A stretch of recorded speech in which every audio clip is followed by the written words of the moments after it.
Mutton chops कई तरीक़ों से बनती है, जैसा कि ड्राई और मसाले वाली दोनों तरीक़ों से होती है। अगर आप दावत वगैरह में बना रहे हैं तो ज़्यादा अफराद के हिसाब से मसाले वाली ज़्यादा बेस्ट रहेगी, लेकिन आप इसको बारबेक्यू टेस्ट और लुक किस तरह दे सकते हैं ये मैं आज आपको अपनी रेसिपी में बताऊंगी। अगर आप मेरे चैनल पर नए हैं तो मेरे चैनल को सब्सक्राइब कर दें, लाइक और शेयर कर दें, बेल बटन को भी दबा दें ताकि मेरी नई वीडियो का नोटिफिकेशन सबसे पहले आप तक पहुंच जाए। आइए रेसिपी शुरू करते हैं, जो कि बहुत ही आसान और मज़ेदार है। सबसे पहले आपको एक प्याला लेना है और इसके अंदर 1 कप दही शामिल कर दें। साथ ही कुछ मसाले जिसमें पिसी लाल मिर्च 1 खाने का चम्मच, हल्दी आधा चाय का चम्मच, नमक हस्बे जायका, भुना पिसा ज़ीरा 1 खाने का चम्मच, भुना पिसा धनिया 1 खाने का चम्मच, कच्चा पपीता 1 खाने का चम्मच, हरी मिर्च का पेस्ट 1 खाने का चम्मच और ब्राउन प्याज 4 बड़े खाने के चम्मच शामिल कर दें। और अब इन सब चीज़ों को अच्छी तरीके से मिक्स कर लें। अब इसके अंदर आपने एक एक करके चांपें शामिल करनी हैं और इनको भी अच्छी तरीके से आप हाथों की मदद से मिक्स कर लें। अगर आपके मेहमान वगैरह आने हैं और टाइम आपके पास कम है तो आप इसको कम से कम आधा घंटा ही रख लें, कोई टेंशन की बात नहीं। चांपें जो हैं वो जल्दी गल जाती हैं, ज़्यादा टाइम नहीं लेती। आप आधा घंटा कम से कम इसको ज़रूर रखें।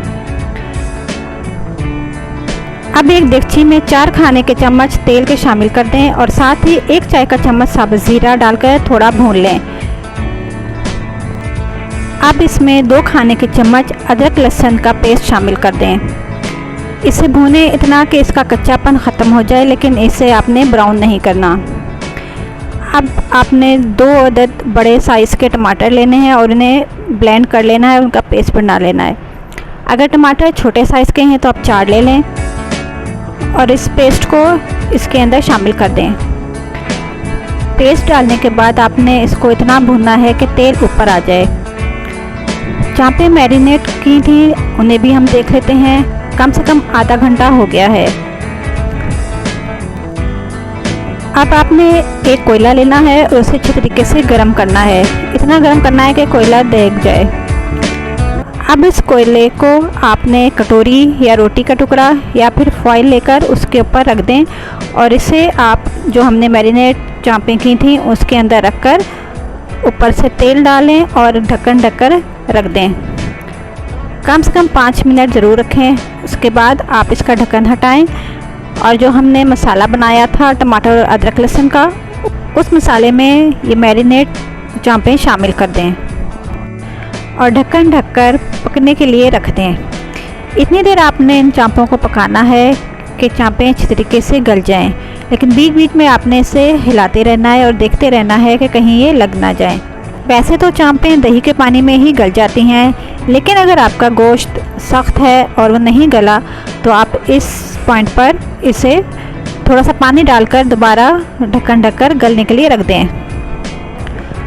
अब मैं चेक कर लेती हूँ कि हमारी चांपें गल गई हैं कि नहीं। देखें कितनी ज़बरदस्त हमारी चांपें गल गई हैं और इसका लुक भी आप देख सकते हैं कितना ही ज़बरदस्त कलर आया है। अब इसके अंदर आप हरी मिर्चें, धनिया और नींबू का रस से गार्निश कर दें और साथ ही आधा चाय का चम्मच गरम मसाला वो शामिल कर दें। मज़ेदार मसाला चांपें तैयार हैं। आप इसे ज़रूर बनाएं, घर वालों को खिलाएं, मेहमानों को पेश करें, सबको बहुत पसंद आएंगी। गोश्त जब तक अच्छी तरह ना गला हो तो खाने में मज़ा बिल्कुल नहीं आता। बिल्कुल गोश्त गला होना चाहिए। ये देखें मैंने हाथ से इसको तोड़ा है और वो कितनी आसानी से टूट गया। और ये जो मैंने कोयले का जो स्मोक दिया है इसकी वजह से जो इसकी खुशबू आ रही है, यकीन जाने बहुत ही ज़बरदस्त खुशबू आ रही है। आपने इसे ज़रूर बनाना है, ज़रूर ट्राई करना है, मुझे अपना फीडबैक ज़रूर देना है। मेरे चैनल को सब्सक्राइब करें, लाइक करें और साथ ही बेल बटन को भी दबा दें। शुक्रिया।